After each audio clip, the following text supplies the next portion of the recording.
9h01 no horário de Brasília e a gente continua com o assunto que agita o mundo, que é o tarifaço dos Estados Unidos, o tarifaço de Donald Trump, como é conhecido. E nós convidamos hoje para o Jornal Gente Luiz Fernando Furlan, ex-ministro do Desenvolvimento, Indústria e Comércio Exterior do Brasil, para falar justamente sobre as tarifas dos Estados Unidos e as consequências para o Brasil. Ministro, em primeiro lugar, um prazer tê-lo conosco aqui no Jornal Gente. E eu começo com a seguinte pergunta. Até por ter uma balança comercial equilibrada com os Estados Unidos, o Brasil foi dos menos taxados pelo governo americano. A alíquota foi de 10%. Afinal, o Brasil pode se beneficiar do novo cenário econômico ou vai acabar sendo arrastado pelos problemas de outros países, principalmente da China? Bom dia, Sônia, e aos seus colegas.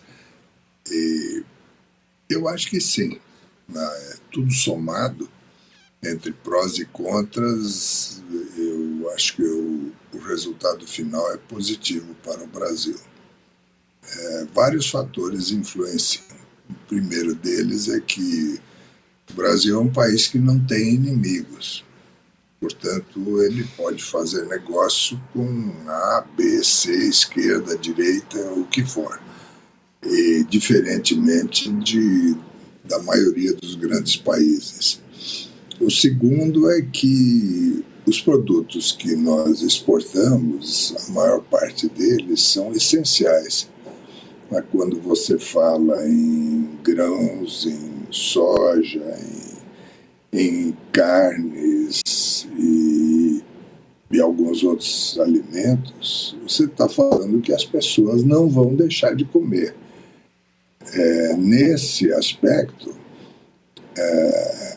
essas retaliações que acontecem, ou de contrapartidas às taxas americanas, como é o caso de México e Canadá, e mais especificamente que todo esse rebuliço com a China, cria oportunidades, porque o produto americano fica mais caro, o produto mexicano fica mais caro nos Estados Unidos, né? Então, nós já estamos sentindo um aumento de demanda do México em relação a alguns produtos brasileiros, porque o produto brasileiro continua mais competitivo e até ensejando que algumas restrições ou tarifárias ou sanitárias não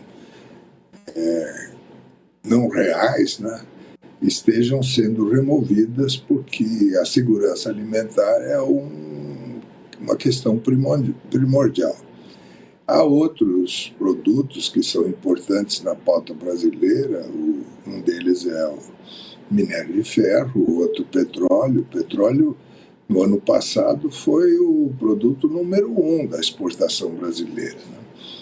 E o Brasil exporta um petróleo de boa qualidade.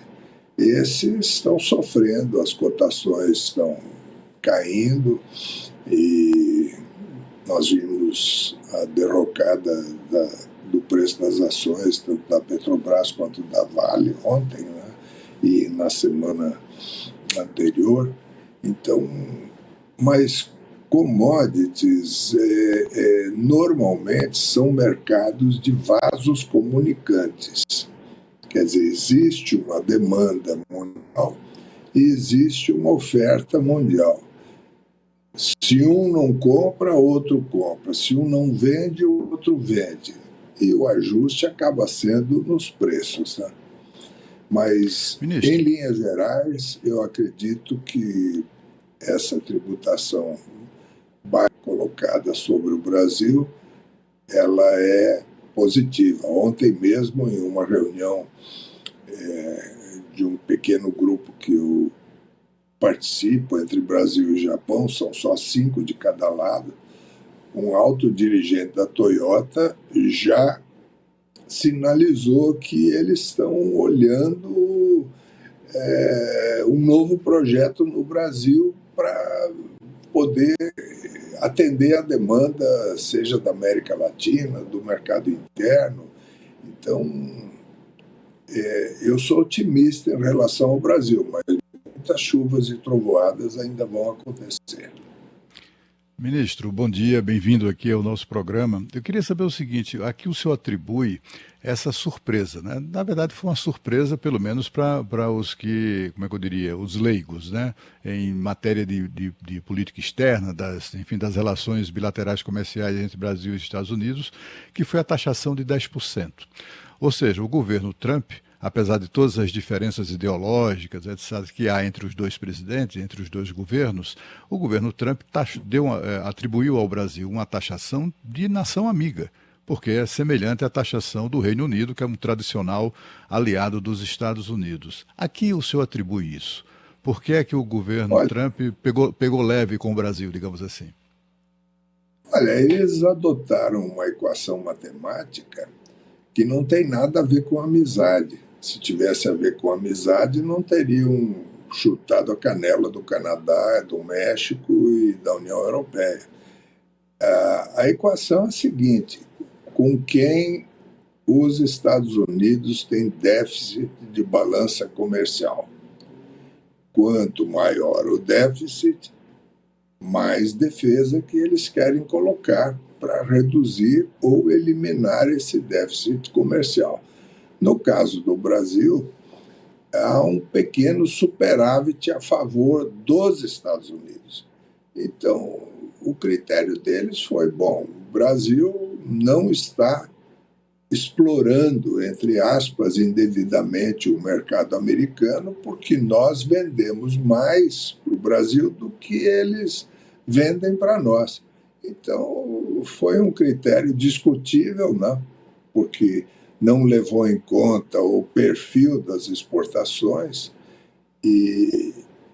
mas é esse que foi colocado. E agora parece uma briga de crianças, daquela, né? Cospe aqui, quem é mais forte, e nós estamos num momento de altíssima insegurança sobre o que vai acontecer, quem vai sentar à mesa de negociação, que concessões vai fazer. A verdade é que o mundo não vai ser igual ao que era um mês atrás.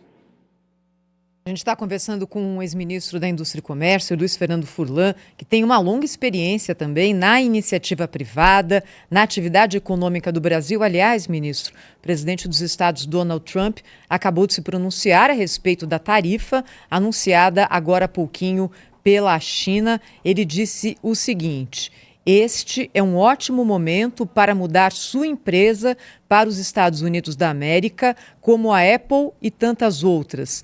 Em números recordes estão fazendo tarifa zero e conexões e aprovações de entrega elétrica, energia quase imediatas, sem atrasos ambientais. Não espere, faça agora. Na Rede X, uma publicação do presidente dos Estados Unidos, Donald Trump, reiterando aquilo que ele tem dito em outros momentos, que os Estados Unidos querem atrair capital.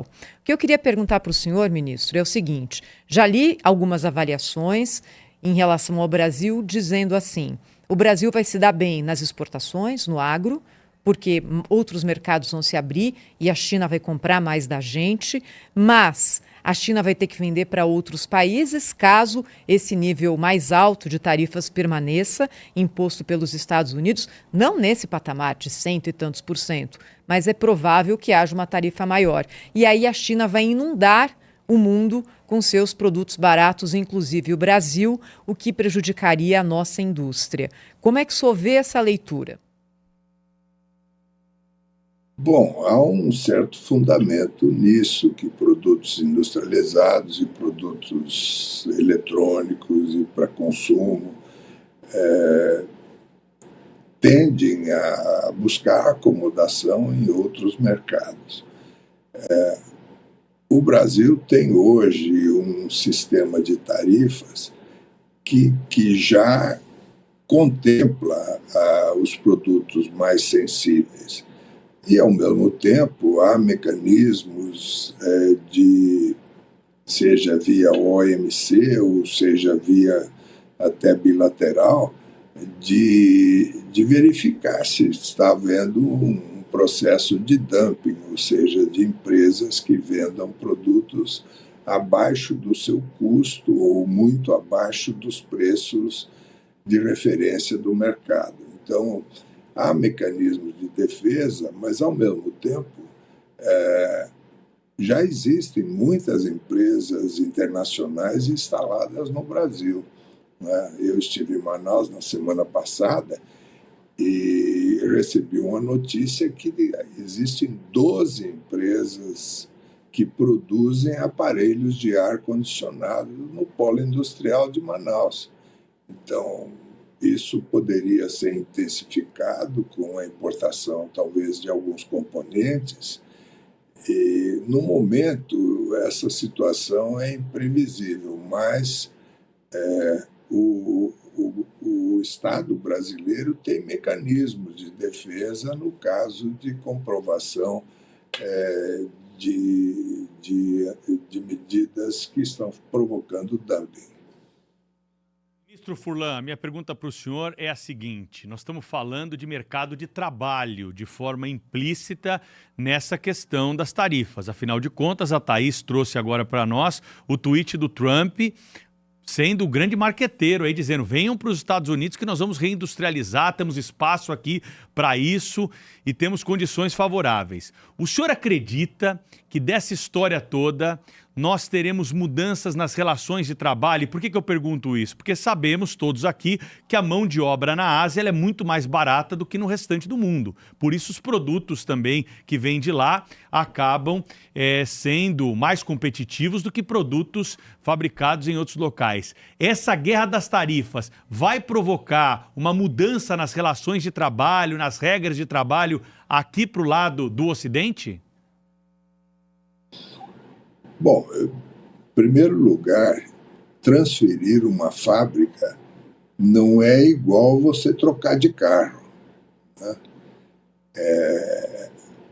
Possivelmente, em montagem de eletrônicos, como é o caso dos produtos da Apple, seria possível encurtar o tempo para se fazer isso. Por outro lado, teria que haver uma capacitação, um treinamento de trabalhadores para isso, né? Uma expertise. No caso de, como ele tem falado, da indústria automobilística, não dá para transferir uma fábrica de automóveis de um dia para outro, nem de um ano para outro. E o planejamento dessas empresas normalmente é de longo prazo. Então, se você imagina que ele tem um mandato de 4 anos e nada indica que a lei não permite que ele seja reconduzido, as empresas vão buscar alguma coisa intermediária, né? Ontem mesmo, falando com o alto dirigente da Toyota, que estava na reunião, né, como eu mencionei, eles têm fábrica nos Estados Unidos, né? A Honda tem fábrica nos Estados Unidos, as empresas chinesas têm fábricas nos Estados Unidos, né? Então, o que pode ser?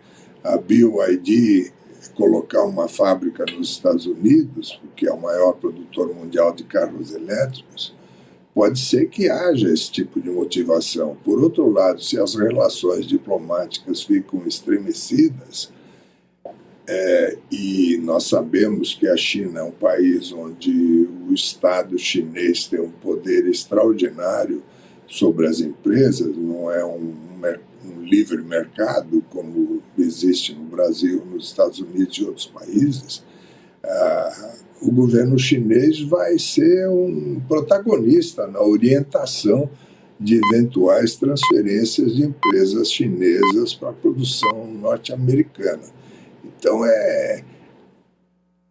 tudo é muito incerto.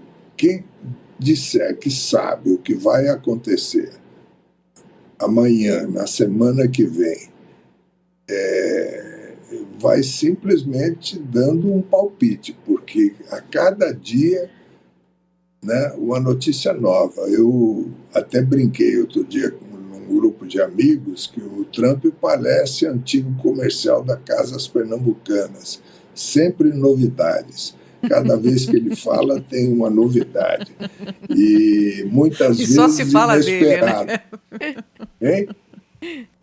E só se fala dele. Desde a posse só se fala dele. Ao mesmo tempo, num grupo de amigos, nós fizemos uma aposta de quanto seria o prazo de validade do Elon Musk. Eu fui até otimista, pus 9 meses, mas teve gente que foi muito otimista, 4 anos, e outros que colocaram 3 meses, 2 meses, porque no final das contas, essas pessoas que estão colaborando com o governo, as suas empresas em valor de mercado, estão perdendo bilhões e bilhões de dólares. Você viu aí que a queda na Bolsa Americana, somadas as ações, já passou de $1 trilhão, né? Então, outra coisa que também que vai acontecer e que vai se acelerar agora é a tendência de, dentro do possível,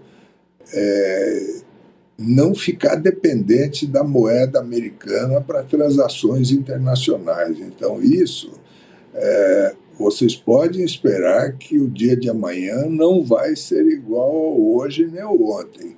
A importância do dólar como moeda de referência em transações internacionais vai diminuir, não vai desaparecer, mas certamente vai diminuir.